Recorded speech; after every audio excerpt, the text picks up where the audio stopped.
Alright everybody, so it is Friday, the day after Peacemaker, and we're about to see what Mr. MT over at NewRockstars caught for us from the new episode of Peacemaker. I'm excited. I really liked this episode, and they totally threw all our broad theories out the window, but I've like theories I'm hearing from this guy so far, so let's get it. 1, 2, 3.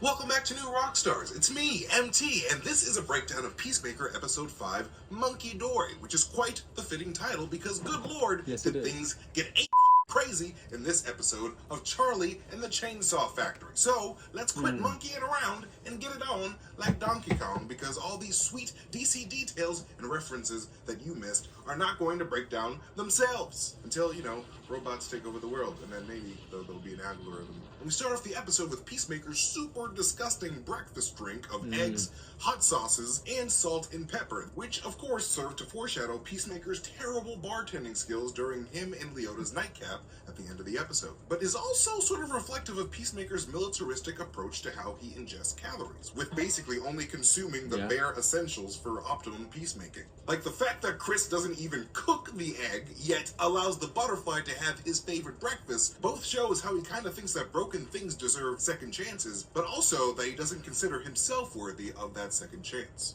And when Leota's boo thing drops by to check in on her, and to make sure that no infidelities were going on, Leota is wearing this amazing work shirt that I think was purposely designed to look like black blood splatters to visually symbolize how Leota is basically slowly acquiring more metaphorical blood on her hands, just like her mom, Amanda Waller, one of the worst people to ever live.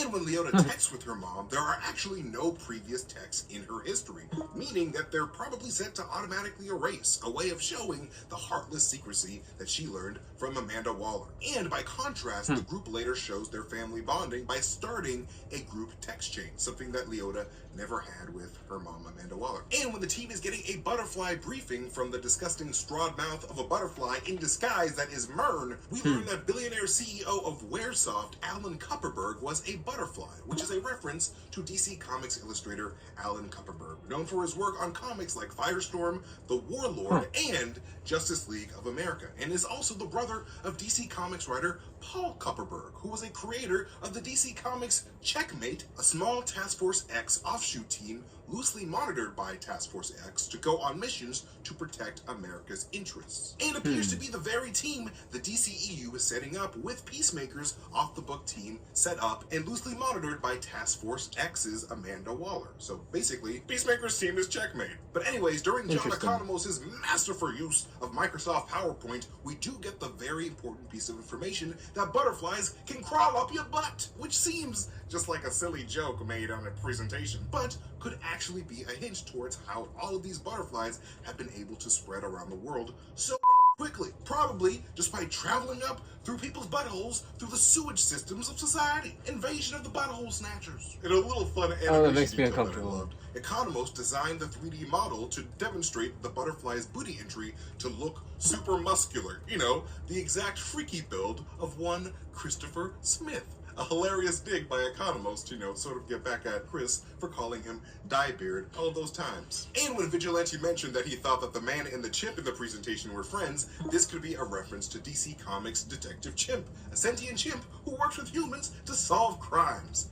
Mostly mystical ones, but crimes all the same. Any sort of crimes. And Peacemaker also claims that Superman has a poop fetish and lists a long list of names of celebrities that they could have framed instead of his dad. And even throwing in a lighthearted dig at Riverdale, the CW series by Greg Berlanti, who oversees the other DC superhero TV universe. And in the post-credit scene, he mentions Danny Glover and Mel Gibson, stars of Lethal Weapon, a movie which played on Mern's TV last episode.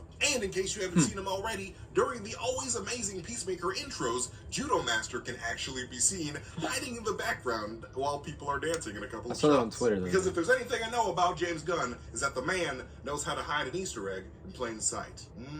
I see you, James, I see you. And speaking of sewage, the sign outside of the gang's vehicle got switched out from the Ecstatic Electric Company sign to Lay the Pipe Plumbing. So, in case you didn't think Economos was in charge of the visual graphics before, now you know, because that's definitely something that Economos would do. And then, of course, Vigilante, who, after last week's beautiful rant against racism, is invited to the cookout, whips out a chainsaw, coincidentally a weapon of choice of another one of James Gunn's other written creations, Lollipop Chainsaw. And good God, is that game really weird.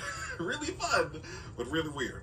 Actually, I knew about During this. Peacemaker on 8, we finally get to see that X-ray vision helmet that Chris stole from his dad in action as he uses it to identify and shoot butterflies in the motherfucking face. Which kind of reminds me of a scene from James Gunn's other adult superhero project, Super, when Rainn Wilson uses a shotgun to storm a compound of bad guys. And as the team snoops around the factory, some of the tanks that the butterflies have are labeled fermenting tank, leaving it a mystery as to what all this weird yellow goop stuff even is. But judging how the butterflies tend to prefer to live in human brains, I'm guessing that this fluid could be a liquefied version of human brains themselves, left to ferment until the right time their chemical composition becomes friendly to the butterflies. Because butterflies need their nectar after all, and I don't think that butterflies can eat the food that we can eat with our digestive system. And of course, we gotta give it up to horror movie aficionado James Gunn for the incredible reference to Invasion of the Body Snatchers with that creepy point and screech.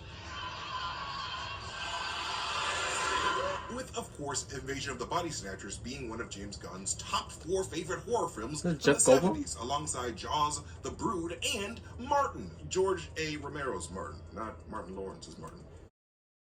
And when Detective Song visits Amber and Evan, we see that Amber is a dungeon mistress, meaning that she's a DM in her Dungeons and Dragons groups. And of course, like early Peacemaker episodes and Economos' chimp inclusion in the PowerPoint foreshadowed, we finally find out where Charlie the Gorilla went off to and get visual confirmation that butterflies can indeed infect animals, which kind of makes me wonder if Peacemaker's bug friend and Eagly will end up bonding in more ways than 420, if you know what I mean. But then Charlie is suddenly and gruesomely chainsawed from behind by the Econogoat himself, which, despite being an event that strangely causes the team to bond closer, kind of makes me worried that Vigilante is going to feel threatened by Economos. Mostly because Chris started calling Economos Econogoat and Vigilante Thimble, you know, like Chris used to do when he used to bully Adrian's Monopoly piece penis in the past. And after the playing of 11th Street Kids Hanoi Rocks was cut off before, a shame.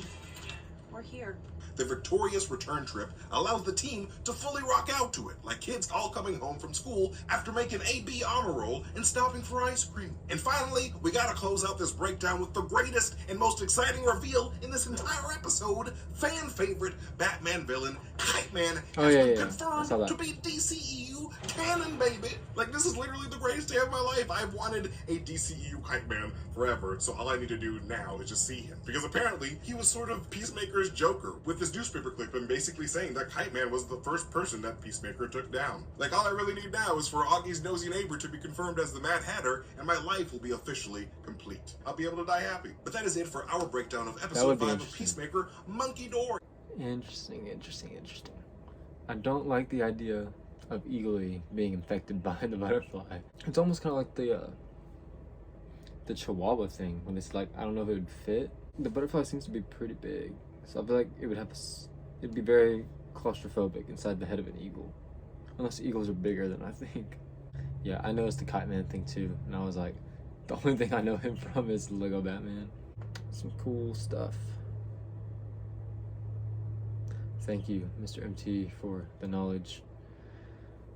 Let me know if y'all caught any of these, or let me know what your favorite Easter egg here is. Leave a like, subscribe, and be sure to come back next week for episode 6 stuff. I'll see you next time.